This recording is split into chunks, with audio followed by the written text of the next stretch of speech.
hello, testing, 1, 2. Had a little glitch starting out here and had to restart the stream. Hopefully you guys find this new stream, because the stream that's been up, or the link that's been up, is not the link. I'm hiding from you guys, that's what I'm doing.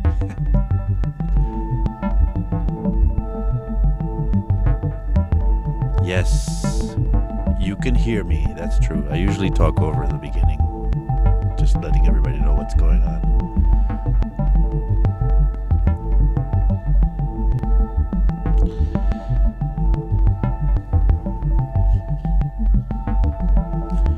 Just a couple of more minutes and then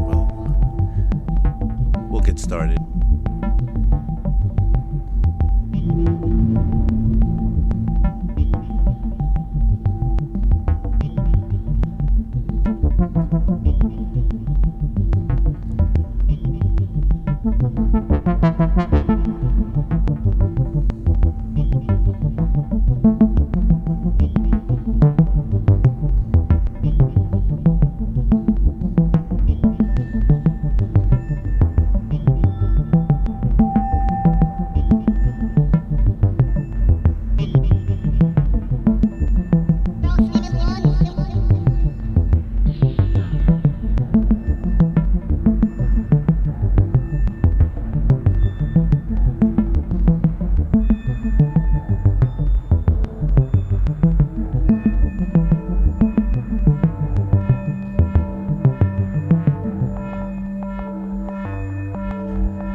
Look like everybody's found it again, because people are streaming into this stream.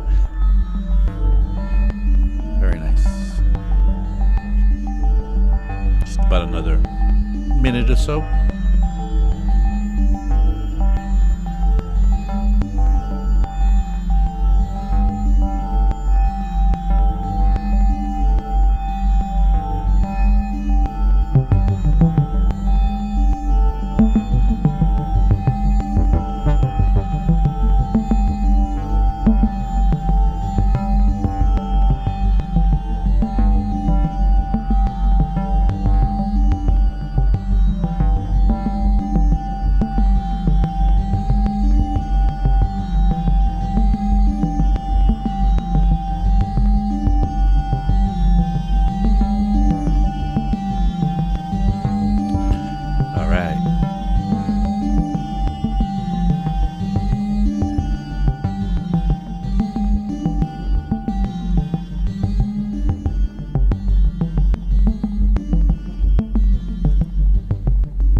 Very nice.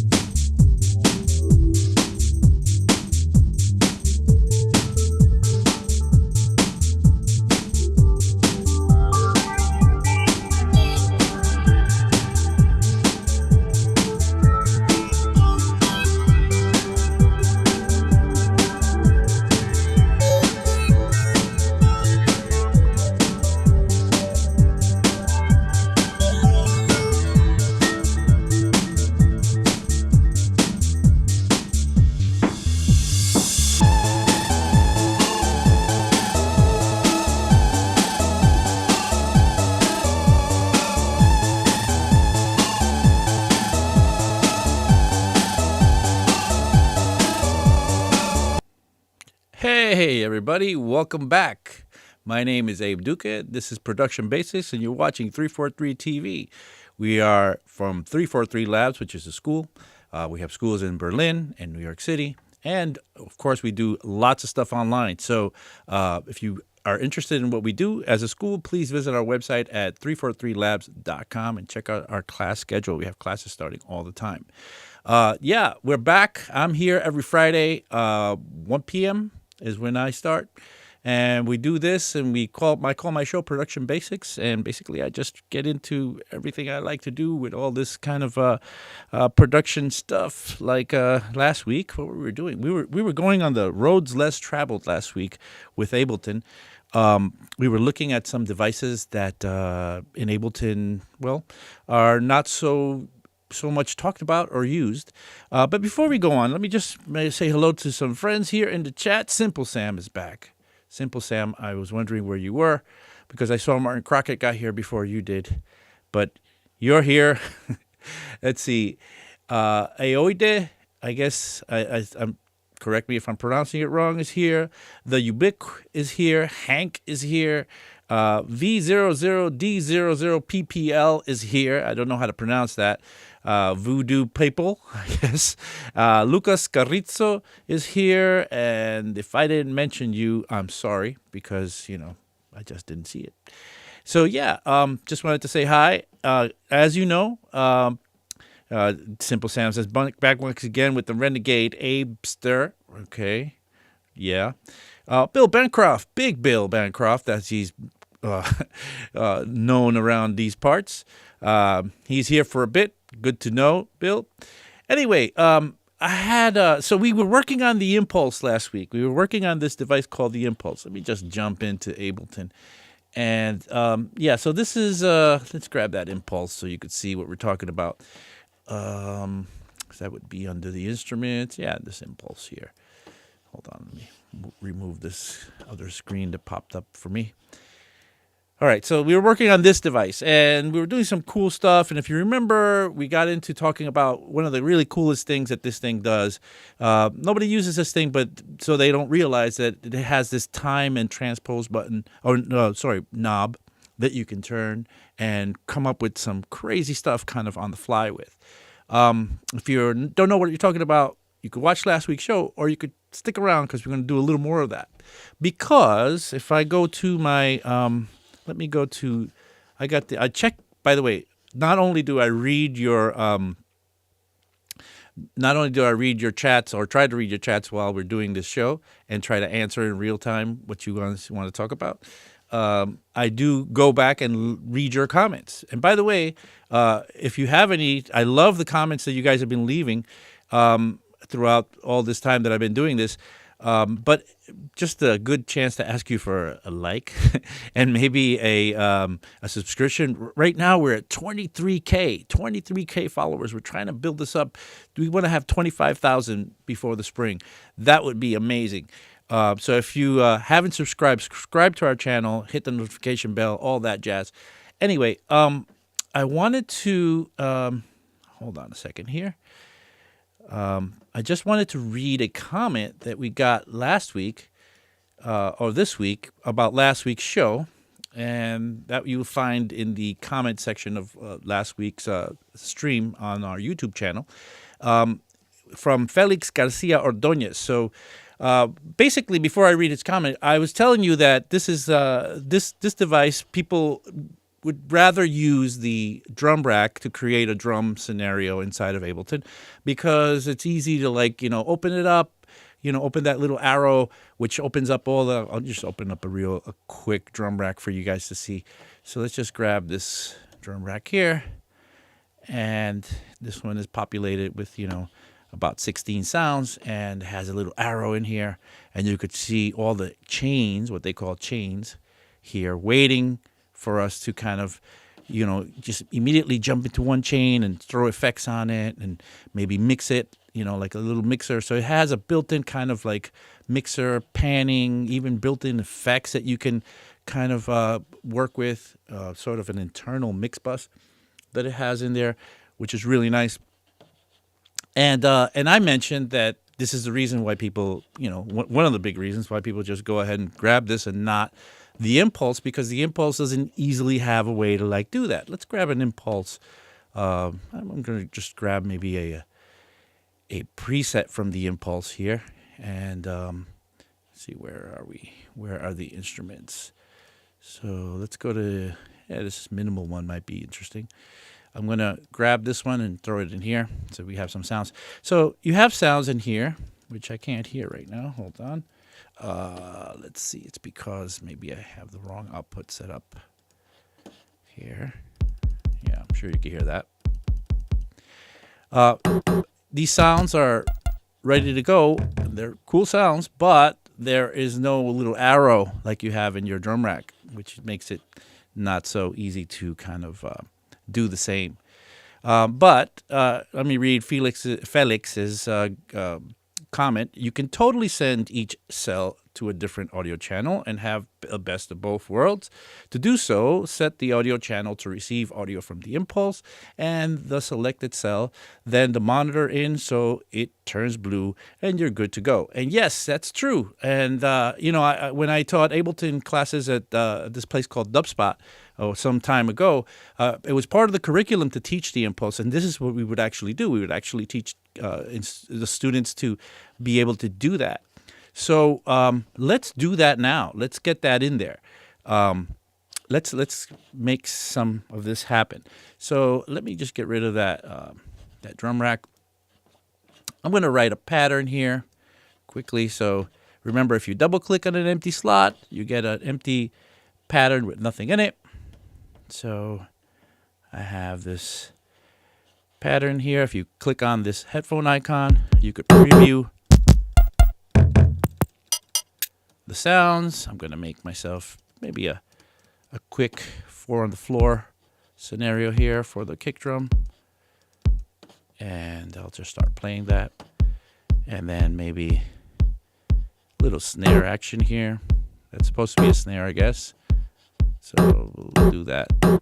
And remember, I like to do this linear kind of drum programming thing where you don't find the same sounds right on top of each other. Makes for an interesting sort of setup. I just look for spots where things haven't been kind of placed on top of each other. I think I have 2 spots left here. Oh, those are hi-hats. This is closed hi-hats, and I think maybe this sound I haven't used. No, I've used all the sounds except for the hi-hats. So with the hi-hats, we can make some hi-hats as well.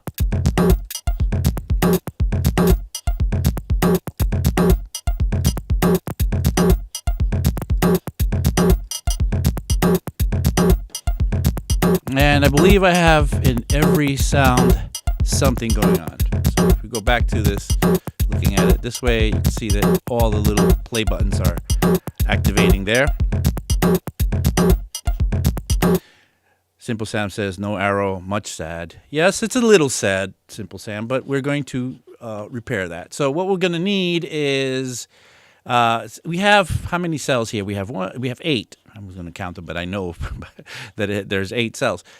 So we would need maybe 8 audio tracks, but actually let's just do 7 because we can get the hi-hats, the closed and open hi-hats to be kind of one output. So we'll need 7 audio tracks. So I'll need 6 more. So Command T will give me the audio tracks 1, 2, 3, 4, 5, 6, 7. There you go. And let's start routing these the way that Felix has sort of pointed out to us. So what we'll need to do is go to the external in and select on all of them the external in. And you know what? It's probably easier if I select them all together so that everything I do to one happens to all of them. So external in from the impact here.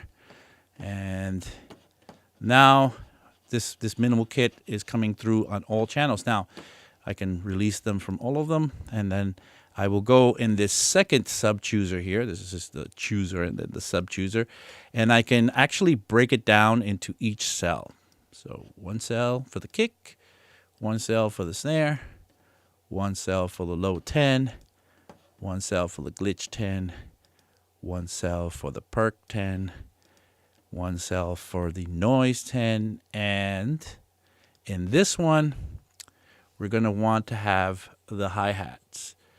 So, how can I can make an interesting situation here. Actually, I'll need another one. We'll make the hi-hats this, but we'll take advantage of grouping. So I'll put this one to do the same. So I'll grab the hi-hat here and the second hi-hat here. So that, and then I'll group these together. Command G. And this is getting a little crazy, so I better start labeling these things. So let's get this going. Let me rename this to the kick, and this is going to be the snare, and this is going to be, what is this called? This is called the minimal impact shot. Let's just call that shot. Rename shot. And this one is called the glitch. So let's rename that glitch. And this one's called perk. Let's rename that perk. And this one is noise. I'm almost done, guys. Have some patience with me. But it's a very good thing, especially in what we're about to do today, to be very organized, because you can lose your place very easily. And we're going to do some crazy stuff. You'll see why organization is going to pay off for us. And then this last one, we're going to just call hi-hats. Hats. I just call hats. And those could be open and closed, but okay, I'll name those if you want. But hi freak. I'm going to be very correct. And this one is called hi-hat. So H-hat. Okay, so those are in there. Okay, so what we have now, though, is since they're all separated, I can play this clip, and they should play now. You say, well, why aren't they playing? Well, because, as Felix pointed out, we'll have to put the monitor in on all of them.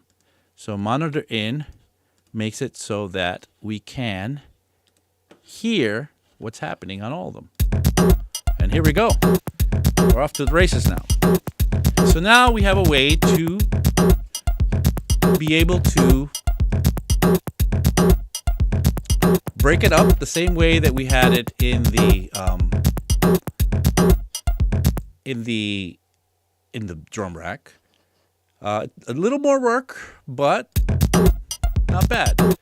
Not bad. And so let's make it a little bit more, a little easier to manage. Let's close this here, and then let's take these guys here and make them a little smaller so they look like they're inner tracks or whatever. And let's take this one, since this one's gonna hold the clip. Let's put these all together, including the one that I grouped together, and regroup that whole thing. And that's gonna be my, what's this one called? Minimal something, right? So this is the minimal impulse.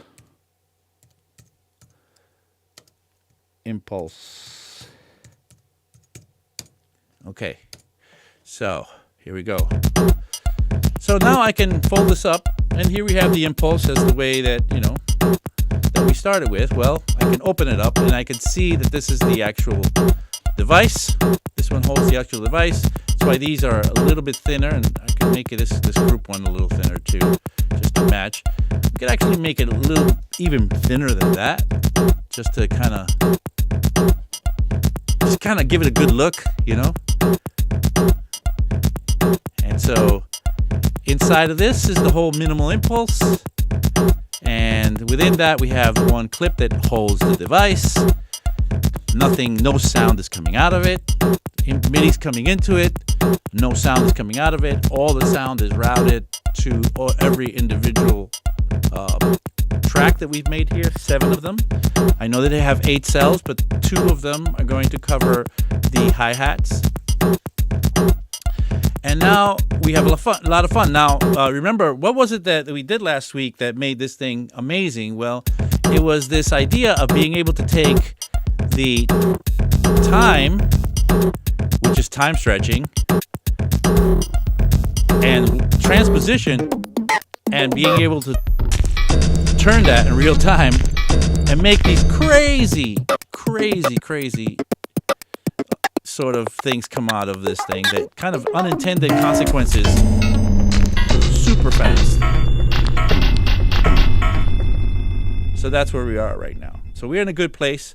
I'm going to save this. Well, I'll wait to save it after. Sometimes I save with this. It is Ableton, and it takes forever and starts to that wheeling, that beach ball starts to spin. John H. Kinster III is here. Very nice to see. Hey, from Far Rockaway. That's where John is. Welcome back, John. Let's see. Anybody saying anything else in the chat? Yeah, lots of talking in the chat. Lots of fun in the chat as always.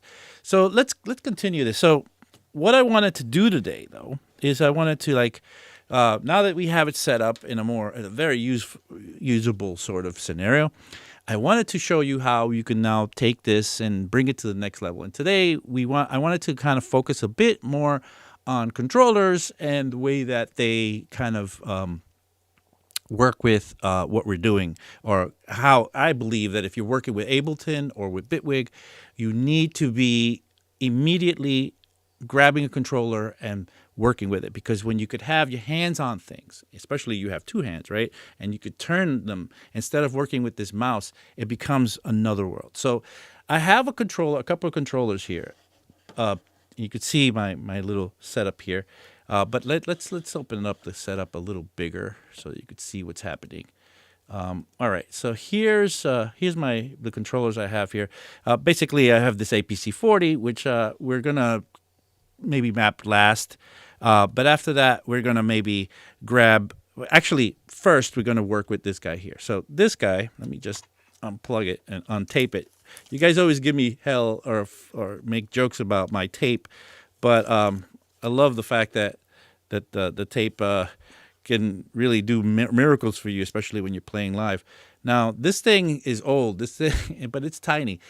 There's a newer version of it. I think there might be a couple of new versions of this. This is the Korg Nano Control. The Korg Nano Control is it's cheap. It's what, like $60-$70. You can find them. If you find them used, even less, maybe $50. You can see all the tape that I have kind of there.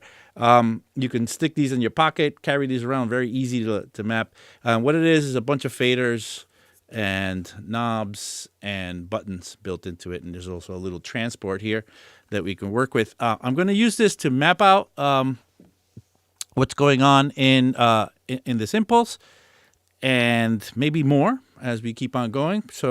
But I'm going to need my tape back again because it's a very loose connection. This is such an old thing.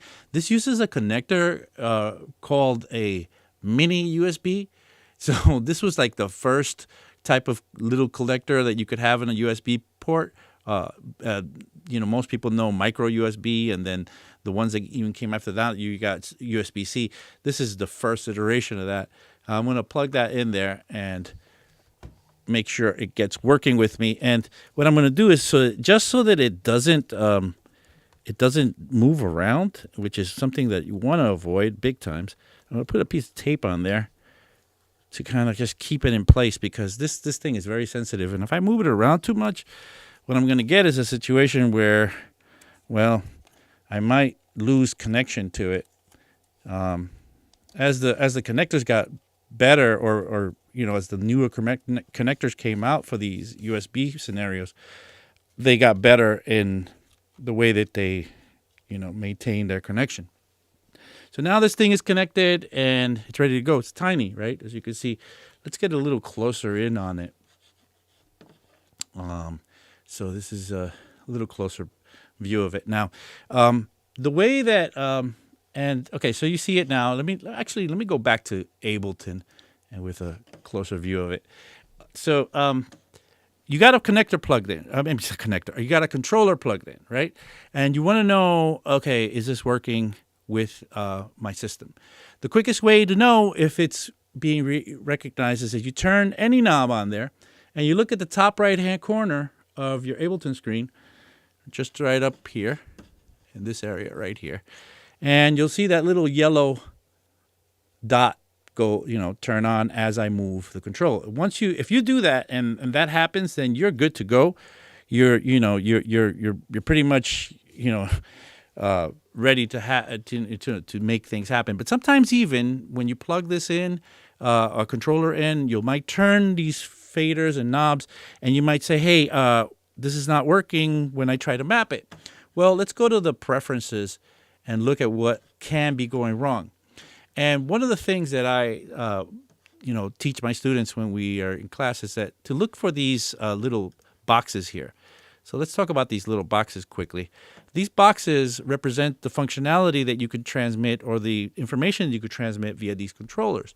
Now, the track part of it is going to be referring to the MIDI notes. So MIDI notes are not transmitted by this nano control, this Korg nano control.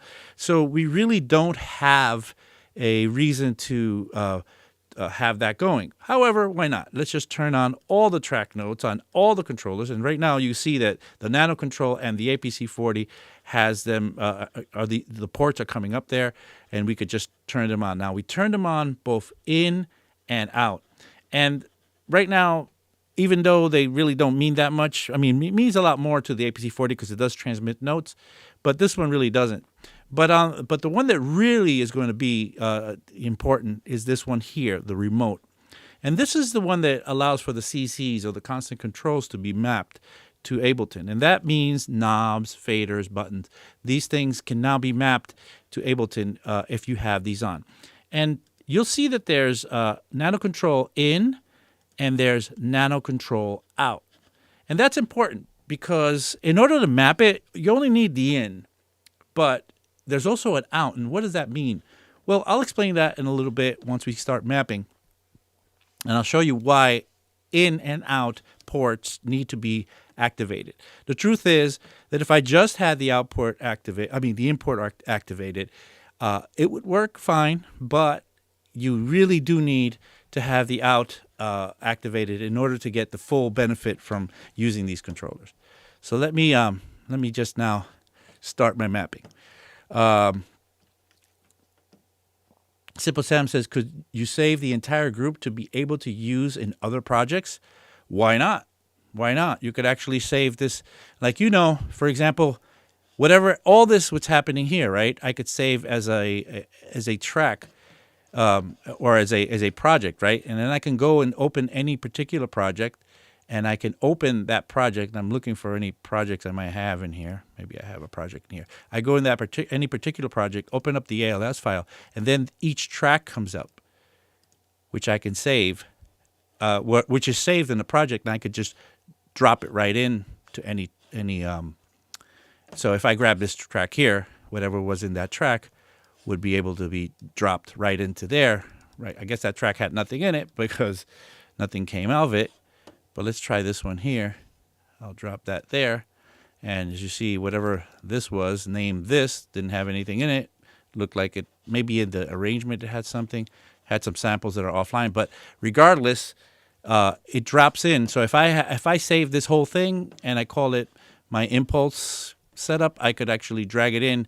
I don't even need to go, if I only save this in the project, I wouldn't even need to go into the individual tracks. If there's only one, I could just drag the whole ALS file right into here, and I would get that to merge with the current project that I had. And if it only had that one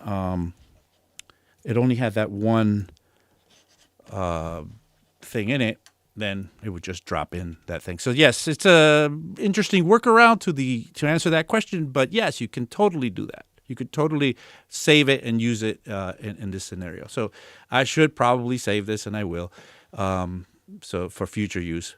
But you guys like to see me kind of do these things on the fly anyway. So this last one here. Okay, so let's get back to that. So this time and transpose can be set up. I think immediately, I think I'm going to go ahead and map that to a couple of knobs. So I'm going to go to the MIDI map mode, and map time to this one here. And you see that I've mapped it because the controller number that's assigned to this knob just got picked up by that mapping. So I go into MIDI map mode, click on, or click on Command M or Control M if you have a PC. And now 121, which is the channel 1 CC21, which is what this control is actually mapped to, will go. Let's go to the transpose and do that to another knob. And now this immediately changes into another situation because I can take these and I can move this mic a little bit, and I can use two hands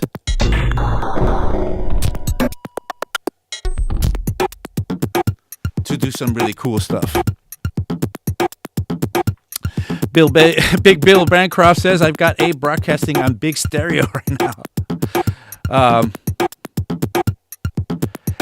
Simple Sam asks, if you save the clip, does it also work? I forgot. Yes, it also brings the clip in. And I guess you were talking about what we were talking about before. Okay, so now we got these mapped on there. Lots of fun. All right. So let's keep going. But wait, it's about halftime. Let me just remind you of what you're watching. You're watching 343 TV. My name's Abe Duque. I'm here every Friday at 1 p.m. We have shows on Friday and Saturday and every other Tuesday. Tomorrow is John Selway's show. He has the Techno or Electro Saturdays. I don't know which one's going to be tomorrow. He is the one that's going to announce this week's giveaway, and we have a giveaway this week. It's an Arturia effects plugin of your choice, and that's an amazing giveaway. I love Arturia plugins. They model amazing stuff. They create. It's maybe out of all the modeled stuff, Arturia is probably the top maybe one of my list, meaning number one. I mean, all those instruments they make, all those classic instruments they make, they're so real. They sound so real to life. I had a friend one time do a taste test with me between a real Mini Moog and the Mini Moog plugin in the Arturia plugins. And I could not tell the difference. And I've been around once or twice around the block, and I should be able to know the difference, and I couldn't. And that's because Arturia makes it so well. And these plugins also, these effects plugins, amazing. So if you want to win that, I think there's going to be in the chat, there should be a link to sign up for that. You still have time, because we will announce the winner on tomorrow's show, John Selway's show, which goes at 1 o'clock. So get in with that. Okay, audible video, says, great stuff, Abe. Thank you very much. I'm trying very hard. Jijit Khan Karaman, sorry. Tell me if it says hello from Istanbul. Hello to you. Wow, that's I love it when I see people that I've never seen in the chat before. Welcome. All right, so let's continue. Let's continue and see what we're doing. So we have a situation here where we can now, play this and do the one miraculous thing that I love that this drum machine does, this impulse does, which is to be able to change the timing, which basically means warping and transposition of the parts in real time. And we've got that mapped to our, but let's map a bunch of stuff to this little controller. Let's make this little controller our little drum machine station.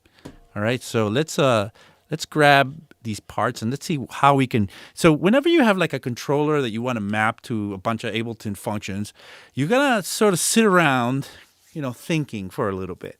And I did that before the show. I thought about what we could do today and what we could map, because no matter how much you see as far as controllers go on this device, there's still so much more that you can map in Ableton, and you want to be efficient about it. You want to be able to have mappings that make the most sense. And so you take your time, set up your controller, look at it, maybe test a few things out, think about it, and then really commit to what you're going to do. And even then, you might have a few sort of versions of this. Bill Bancroft says we're learning the Arturio stuff in John's synth class. That's right. John Selway has a synth class that you could either take online or in person. Again, visit our website and check out our schedules for classes. We'd love to, do this, what we're doing now, directly with you and make you feel at home immediately. Okay, so let's start doing some mappings. So let's see.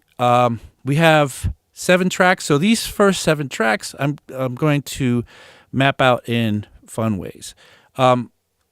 Let's say. Let me go directly to what I was trying to show you earlier with why the input and output ports need to be sort of mapped on your controllers.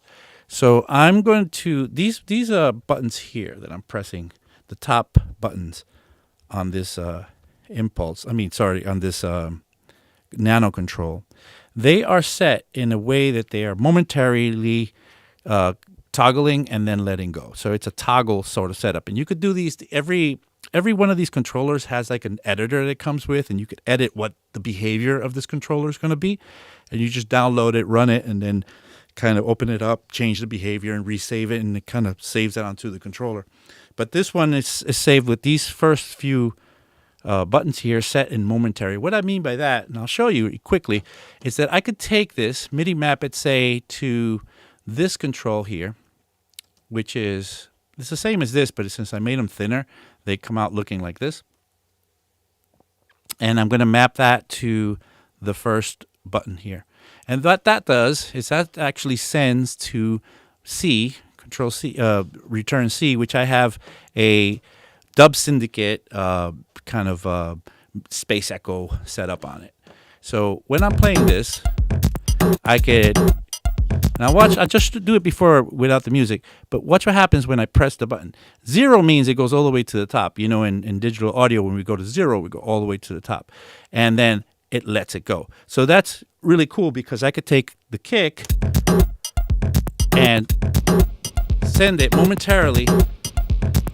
Oh, it's still caught in there. I think I caught down, but just send it momentarily to something. Let's map something else. And maybe we'll have to raise the level of that effect.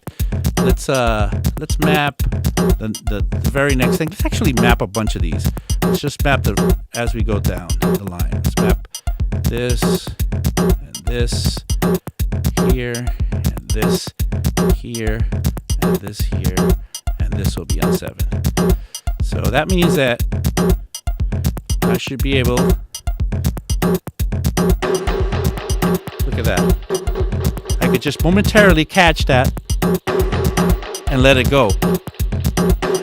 So what I'm doing, and maybe I should expand these again so you could get a better view of really what's happening, because it's hard to kind of imagine what's happening there without seeing the actual knob. But look, watch. When I press that, and actually I've had them all selected together, so they all got mapped together at the same time. I got to redo this. But you saw what happened. Let's do it one more time. So this one goes here. This one goes here. This one goes to the first one. This one here goes to the fourth one. And this one here goes to the fifth one. And this one here goes to the sixth one. And then this last one goes to the seventh one. Let's see. So that's the kick. Actually, that's to the kick. I'm actually messing this up because I'm not getting it right. I'm going to do it one more time. Ready? I'm going to delete this mapping here. So deleting a mapping in Ableton is easy as highlighting it and hitting delete. And I'm just going to get it right this time for you guys. This one goes here. This one goes here. This one goes here. This one goes here. This one goes here. This one goes here. I got to move these over a little bit. And I believe the last one, which is the hats, will go here. And now, if I've done it right, yeah, I can momentarily send. See how I can catch these momentarily, and when I press it down, it catches it, and when I let it go, it lets it go. See? Momentary catches.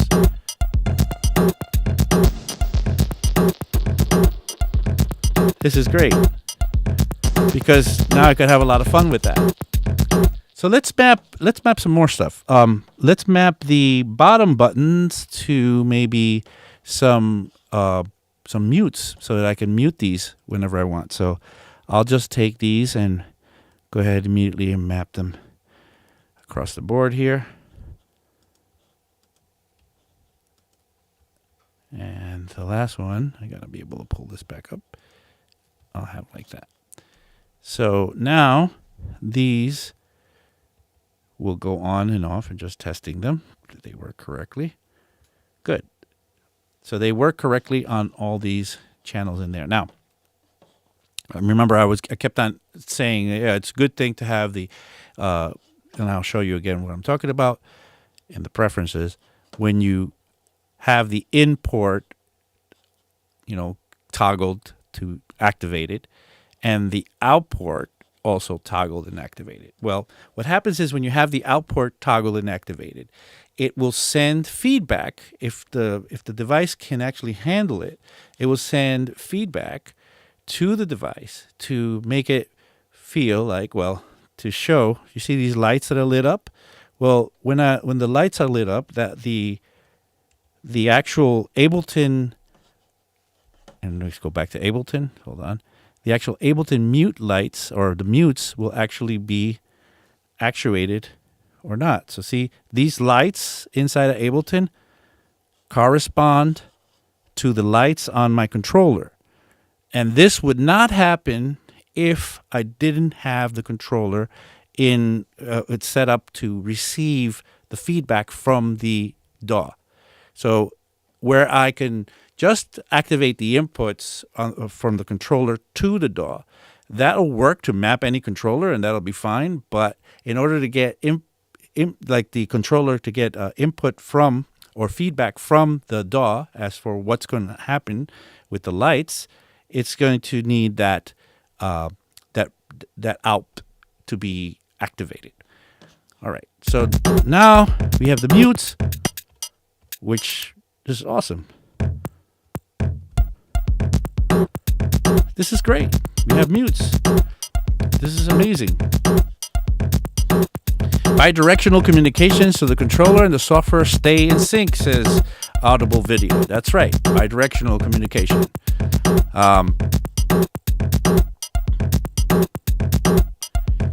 Why don't you make a small controller with DJ style crossfader? They do. They actually do make a small controller with DJ style crossfader. I think who makes it? I think Newmark, if I'm right, made some kind of small little controllers with like jog wheels even, and a crossfader in the middle. They do make them. It's a very tiny one, like $70 or something like that, as small as this thing here. And I think Newmark makes it. Hercules also makes makes a controller with a crossfader in it. So that's not it's not true that they don't make them. Actually, I had one.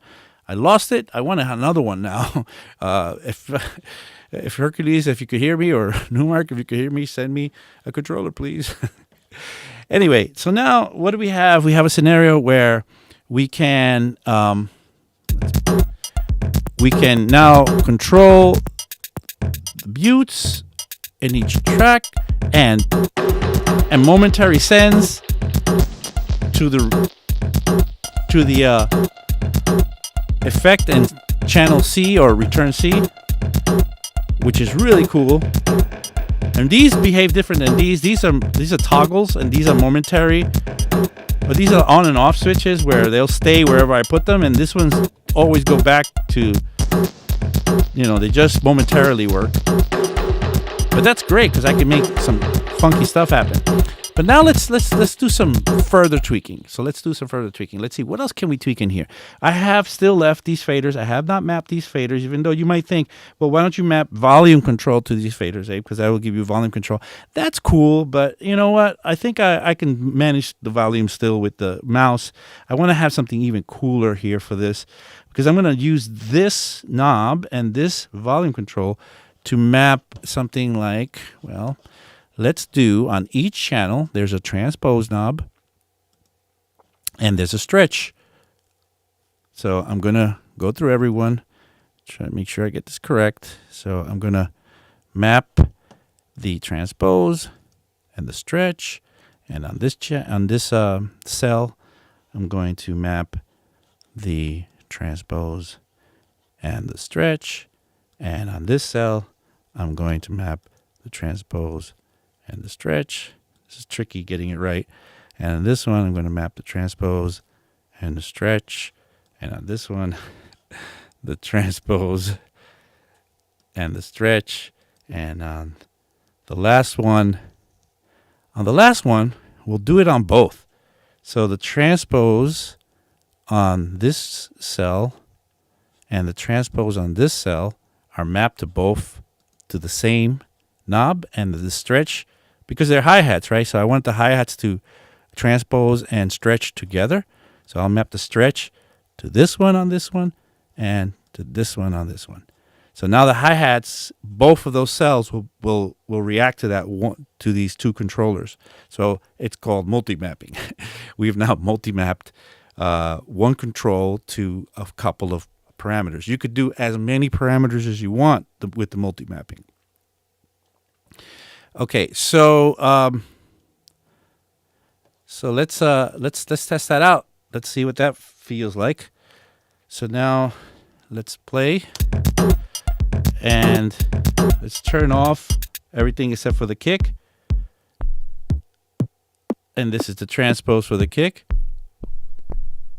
Gives me a nice range. And this is the time for the kick, which is the stretching. And let's add another one. Transpose for that one. And the time for that one. So I can just look at this controller and make some sound design here or write really cool stuff with it. Let's turn this one on. And remember, I can still immediately go right to the space echo. Let's try this one.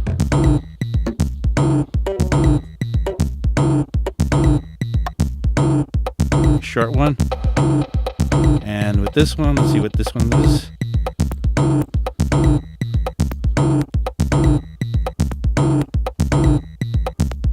Okay, that's like a sort of glitchy one. And this should be the hi-hats, and this should be doing both hi-hats together. Let's just listen to those. So those will be both hi-hats together, and I could pitch up and down both hi-hats together and change the time on both of them.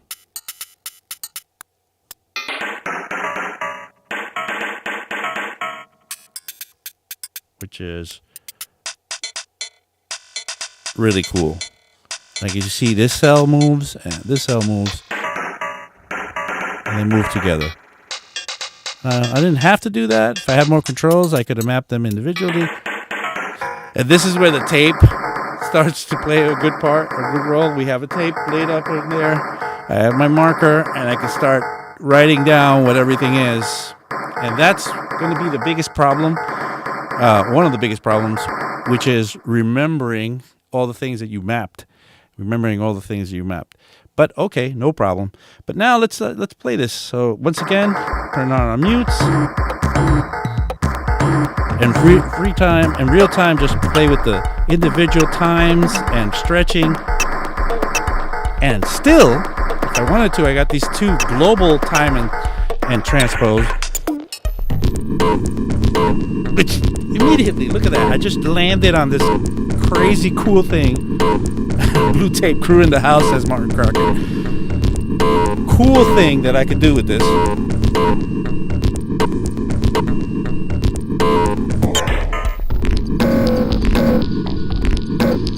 Let's do something even cooler with this. Let's map this, which is a toggle. Let's map this toggle to a global, meaning to the whole thing, the whole group here. Let's map this C there, this send C, so that globally I could send everything to the space echo. Now, let's and I don't know why it disappeared, my mapping. Let's see if some of the other things disappear. Oh, look what I've had. And this is what I told you would happen earlier. I lost my connection. Somehow I moved it around too much in this sensitive connection. And the new nano controls, they're much better at remaining connected. So I'm having a little trouble actually catching the connection again. Let's plug that right in there. And hopefully we'll catch the connection. Let's troubleshoot this. Let's go into our preferences. As you can see, the nano control is showing up. That's a good thing. So now all our mutes are back. Somehow it took a second before it happened, but our mutes are back somehow. And well, are they really back? Yeah, they're back. I have to kind of one thing is you got to kind of realign them with the setting that these have, so they represent what actually is going on in there. But it works now. So this one was my momentary toggle. So I mapped this one to be momentary toggle for the global thing. So everything, or I could do individual toggles to, so you see those happening individually. And I can turn this in global. All right, let's keep going. We have a little more time left. Let's map some more. I'm map crazy today. First of all, let's see what's going on in here. Nice sound, says Oliver Cap. Martin Crocker says, I would use my controller, but I have a pair of cats sat on it right now. Yeah, actually, I got a cat yesterday for the first time in my adult life. I had cats growing up as a kid, but we went out and got a cat. So we have a new person or member of our family, might be a cat person, and we got a cat now. We don't know what to call it. So right now I'm just calling it cat or gato. We'll see what happens in time to come with our new cat. Anyway, let me map a really cool control here for the Space Echo. The feedback is a great thing to map, and I'm gonna map that to that last fader here. The fader's missing the actual fader, but I could actually work it by doing this. So I'm gonna map that. Command M or Control M, or just press that MIDI button right there. Press the feedback and move this knob, or fader, sorry. And let's get going. And let's throw some stuff in there. And pull it back off from the precipice, so make it even come back a little bit. This is the scary and cool thing about this Space Echo scenario, where you can catch stuff in it and then kind of work that feedback how you like. I'm kind of getting too much movement in this thing. I gotta kind of secure it down. Let's try it again. Let's try one of these.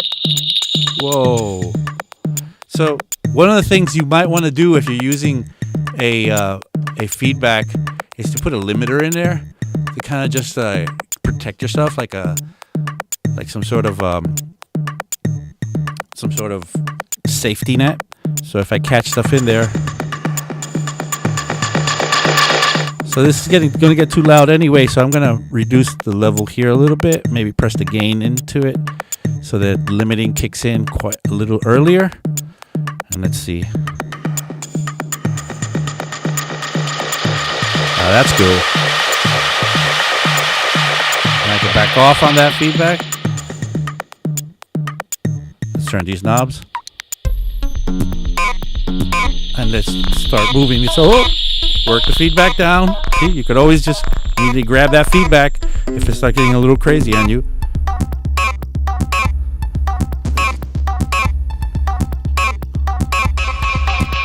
Feedback.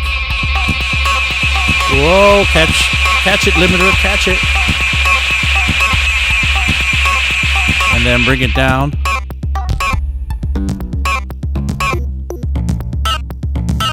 All together. just one MIDI pattern. That's all it is, one MIDI pattern. Audible Video says, congratulations on your new family member. The suggested name is Electro. I will run that by and see what happens. Limiters are a requirement. That's true. Limiters are a requirement, especially when you're playing live. And so we still have some controls left to map, but I would say that we mapped pretty much all the good stuff. I mean, what do we have? We just may have one fader left that we didn't map, and a couple of buttons maybe that we didn't map. We kind of used all the faders and knobs and buttons on this thing. There's still some buttons over here that are meant for the transport. This has a remote script into it. And in the last minutes, let me talk about the remote script, which shouldn't be confused with a blind MIDI sort of control setup. Right now, what we've been doing by mapping all this impulse on this guy is been using a blind MIDI control scenario. What that means, it's just a generic MIDI scenario. I'll show you what I mean in the preferences here. When you look at the preferences in Ableton under MIDI, you'll see that down here, MIDI ports, and this is where we enabled those ports earlier. That's where we deal with turning on and off the functionality that is generic MIDI. MIDI, that system that was created in the early 80s and that we still use today, and we use it in controllers like this one. However, there is another protocol referred to as a remote script, which is a script written in Python that we have, and Ableton has, and when you install it, has all these kind of remote script for all possible devices. Right now I have the APC-40 Mark II plugged in there. I'm going to select that. Then I'm going to select APC-40 Mark II as the input, and then APC-40 Mark II as the output. And when I do that, I get this red box around there. You see that red box? Because now all my clips that I may be triggering are going to be triggered. I'm going to be able to trigger from my APC-40. Hold on, let me see if I can show my APC-40 better. So I'm going to be able to trigger them from my APC-40 clip launching scenario. I'm going to be also able to move my levels, my faders, and this is one of the reasons why I didn't actually map the faders on the control to the faders here, because I have this APC-40 here already mapped out of the box, ready to go, and tons of other functionality. And that's because the APC-40 has a script written in Python that is ready to go out of the box for out of the box functionality. Now there is probably a script, and maybe let's look for it to be under Korg. Korg. So let me see. Maybe it's just listed under Nano Control. So this control, yeah, so it might just be Nano Control. So let me just go to N. Oh, I don't see it. Maybe I missed it. It's so tiny. Complete control. Hey, it might not even be here on this list. So what happens is sometimes, and this is an ancient controller, so I'm not surprised that it's not on this list, but what happens sometimes, you buy these controllers, and if they're not on the list, they'll come with a driver that you'll just install, and it'll add it to the list for you to be able to use it you go to their website and just run the little app, and then the controller will come up on this list. Now, if I had the remote script for the Nano Control, I would be able to easily just turn it on, and then it would come with out-of-the-box functionality. And I think the out-of-the-box functionality for this Nano Control, hold on, let me bring it up in here so you could see it, is that it would be like the stop, play, record. I could go to scene. I could switch, I guess, toggle between scene and arrangement view. Session and arrangement view. I could oh no, you know what this is? This is actually different scenes. So there's 4 scenes. So there's 4 different kind of setups here that I could create, meaning that everything kind of changes. I don't want to get into that right now, but beyond that, these probably would represent the first few tracks in Ableton and so on, and it'll be all right, to have that, out of the box functionality with this thing. But this thing pays off much better to just go in there and just start mapping it away. And you could do the same thing with this APC 40. It is set up now in this blind control, sort of in this mini script, which every knob has an already pre-attached sort of functionality to it. Well, now we can take this, and instead of using it that way, we could also press the Command M or Control M or this this MIDI button and take over what these things are meant to do something else. But I'm going to take over the master, which is normally going to move the master up and down. I'm going to take that master fader and map it to, I don't know, something silly, the gain on the limiter. So now this does not anymore move the master up and down. It moves the gain on the limiter. If I want to get rid of that, all I do is go back into this mode, click on it, hit delete, and it's gone. And what happens now? It should go back to working as a blind MIDI controller. And it's not actually taking over again, but it should have just let go again and started working as the master controller again. But let's see, these are working. So this one is set to move this one, right? So let's take that one and set it to move the gain. So now it moves the gain, and it doesn't move this one anymore. And let's see if I delete it, see if it lets it go. Delete it, and it's caught it back up again. I don't know why the one for the master didn't catch up again, but oh well. That's another story. Anyway, thank you everybody for Faderfox. Yes, Faderfox makes amazing stuff. I haven't heard that brand in a long time. I used to live by that Faderfox, those Faderfox controllers. Still like my kidneys, though, because they're expensive, I guess. Faderfox is used by Surgeon, that's right. Faderfox makes some pretty nifty stuff, but yes, they are very, very, very expensive. There are so many controllers out there. This one here, the one that I was using for today, is what? $70 if it's brand new, and it's not even this ancient version of it. It's probably it's definitely a newer version of it. So go ahead and grab yourself a controller. If you're working with Ableton or Bitwig and you don't have a controller, and I don't mean a push, I mean a blind MIDI controller that you could just map out to do whatever you want. You're not really experiencing that full-on controllerism experience that Ableton or Bitwig can give you. Anyway, I think we've run out of time today. I'm going to save this set and maybe build upon this for the next show. Let's see what happens for next show. I'll prepare something fun, I'm sure. Thank you, everybody. Really, thank you for joining me. If you like what you've seen today, please hit the like button for me.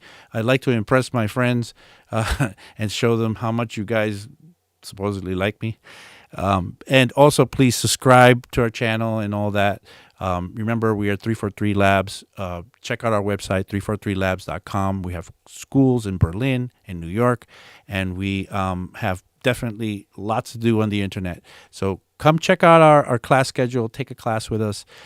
Stay tuned for tomorrow's show, or don't stay tuned. You can go home after this and stop watching the internet. But come back for tomorrow's show at 1 p.m. where John Salway will announce the winner of the weekly giveaway this week. It's one Arturia effect of your choice, and that's an amazing giveaway. Wish I could qualify for that. And just go in the chat. Make sure you'll see the link in there. Click on that link and join up, and maybe John will say your name. Maybe John will speak your name, and John then will award you this prize. So with that said, thank you everybody for spending the day with me, or at least this hour of the day with me. I will be back next week. We will do it again, and hopefully we'll have as much fun as I had today. Thanks. See you. Bye.